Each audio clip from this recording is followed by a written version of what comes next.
Hello dear champions, हमारे साथ हैं Raghav Kumar who has secured all India rank 49 in C intermediate September 24। He is from Patna, Bihar. और आज हम इनसे बहुत सारी चीज़ें सीखने वाले हैं।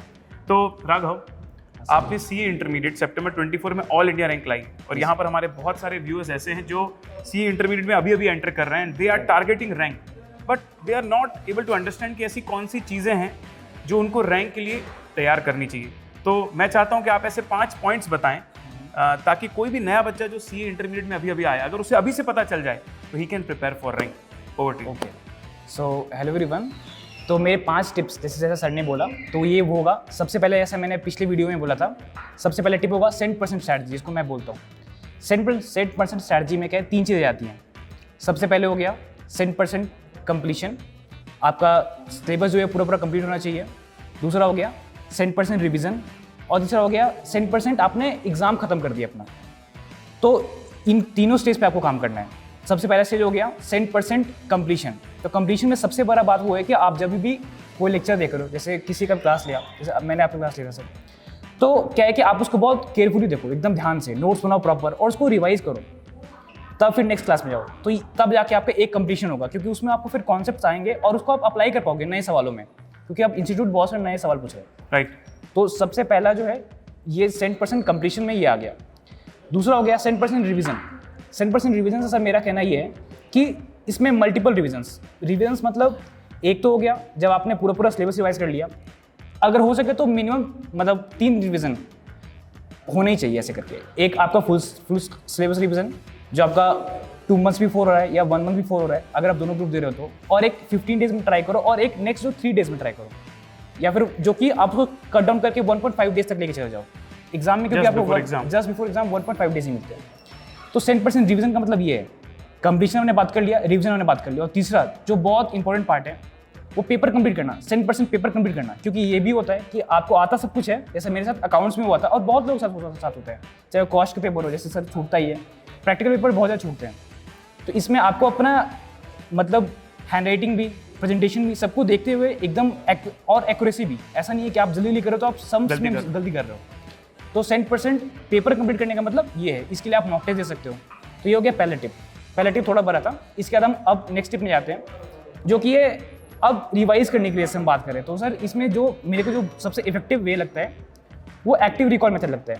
एक्टिव रिकॉल मेथड उसको बोलते हैं कि जब आप क्या है कि बुक देख के रिवाइज नहीं कर रहे हो पूरा, ऐसे पढ़ रहे हो, उसमें आपको खुद नहीं पता है कि आपको कितनी चीज़ें याद है, कितनी चीज़ें याद नहीं है। एक्टिव रिकॉल में क्या कर रहे हो, आपने अपना बुक बंद किया टैक्स का और आप सैलरी खुद से बोलना चालू करा। आपने सैलरी के आपको सारे प्रोग्राम याद है कि नहीं, और अपने आप ही पता चल जाएगा कि अगर मान लो मेरे को ग्रेजुएटी नहीं आता था तो ग्रेजुएटी आपको ध्यान में आ गया कि ठीक है मेरे को मैं ये नहीं बोल पाया, क्योंकि आपको ऐसा नहीं होगा, पूरा चैप्टर नहीं आता होगा।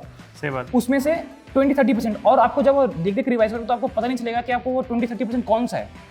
तो वो आइडेंटिफाई करने के लिए, ताकि वो आपको एमसीक्यू में हेल्प करे, क्योंकि एमसीक्यू अब इंस्टीट्यूट चाहता है कि, और वो पूरा सिलेबस कवर करता है। बिल्कुल। तो वो कवरेज को पूरा करने के लिए आप एक्टिव रिकॉल मेथड का इस्तेमाल कर सकते हो, जिसमें आपने किताब बंद किया। ये जनरली थ्योरी सब्जेक्ट्स में ही होगा, प्रैक्टिकल का मैं अलग से आपको थोड़ा एक टिप दूंगा।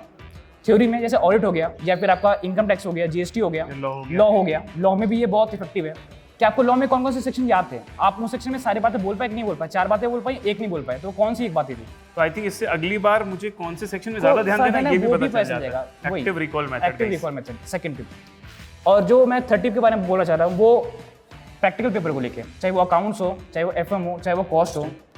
तो उसमें क्या है सर, मेरे हिसाब से एक ही टिप है, वो है प्रैक्टिस, रेगुलर प्रैक्टिस। मतलब अगर आप जितना सम्स करोगे उतना आपके वो सबकॉन्शियस माइंड में चला जाएगा। अगर आप किसी सम को देख रहे हो, अगर उसमें कुछ नया भी अप्लाई करना होगा, तो अगर आपके पास एडिक्वेट प्रैक्टिस होगा तो आप उसमें वो अप्लाई कर पाओगे। अगर आपके पास कोई बैकिंग नहीं होगा, आपने बहुत सारे सवाल नहीं देखे होंगे नए टाइप के, अलग अलग वैरायटी, जैसे आप करवाते हो सर, आपने आरटीपी कवर किया, उसमें एक इंस्टीट्यूट, क्योंकि आरटीपी में बहुत सारे नए सवाल देता है, एमटीपी रिपीट होता है और प्रीवियस पेपर में उससे उठ के सवाल आते हैं, मतलब बेस्ड। तो वही है, आप नए सवाल अगर जब तक नहीं करोगे तब तक क्या है कि वो प्रैक्टिकल के पोर्शन में हेल्प नहीं करेगा। तो 30 वो ये होगा, रिगरस प्रैक्टिकल के लिए। तो हमने बात कर लिया 3 टिप। 4 टिप जो मैं देना चाहूँगा वो ये है कि ये थोड़ा जेनरिक है, बट हाँ थोड़ी क्या चीज़ें को सेक्रीफाइस करना पड़ेगा, थोड़ा त्याग करना पड़ेगा इंटरमीडिएट में। ऐसा है, त्याग मतलब हर किसी के लिए कुछ अलग हो सकता है। किसी के लिए वो सोशल मीडिया हो सकता है, किसी के लिए थोड़ा ज़्यादा सोना हो सकता है, किसी के लिए अपने स्पेशल फ्रेंड से बात करना हो सकता है। राइट। तो अब आपको वो देखना है कि आपको थोड़ी चीज़ें जो हैं अपने मन को थोड़ा सा काबू करके, थोड़ा सा मन छोटा करके थोड़ा पढ़ाई करना पड़ेगा, क्योंकि सिलेबस बहुत बड़ा है।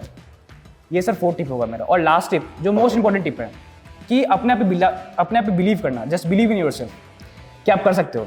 क्योंकि जैसे इस बार भी सर मतलब 94.5% रिजल्ट है, मतलब रिजल्ट नहीं है एक्चुअली, मतलब क्लियर नहीं हो पाए, मतलब ओनली 5.5% क्लियर किए। तो बाकी जो 94.5% है उनका बहुत मोरल डाउन हो गया होगा। राइट। वो अपने आप पे एकदम उन्होंने कॉन्फिडेंस खत्म कर दिया होगा उनका। तो जस्ट लास्ट टिप यही है कि आप भी कर सकते हो, जस्ट बिलीव इन योरसेल्फ। तो कई बार सब कुछ साथ होते हुए भी, सब कुछ सही करते हुए भी अगर हम खुद पे विश्वास नहीं रखते तो शायद हम वो परफॉर्म नहीं कर पाते। तो फाइनल टिप भी बहुत इंपॉर्टेंट है कि आपको अपने आप पर भी भरोसा रखना है। तो बहुत अमेजिंग टिप्स आपने यहाँ पर दी है। तो मुझे लगता है कि टू द पॉइंट जाकर जो आपने थ्योरी के लिए अलग, प्रैक्टिकल के लिए अलग, और जो 100% वाली बात बोली, ये सारी बातें बहुत ही इफेक्टिव है भाई। आप लोग भी अपने प्रिपरेशन पर इस चीज़ को फॉलो कीजिए और वी आर वेरी श्योर कि आप बढ़िया करोगे। तो आप हम दोनों मिलकर सभी जो एस्पिरेंट्स हमारे सीए इंटरमीडिएट और आने वाले एग्जाम्स के उनको कर देते हैं ऑल द वेरी बेस्ट।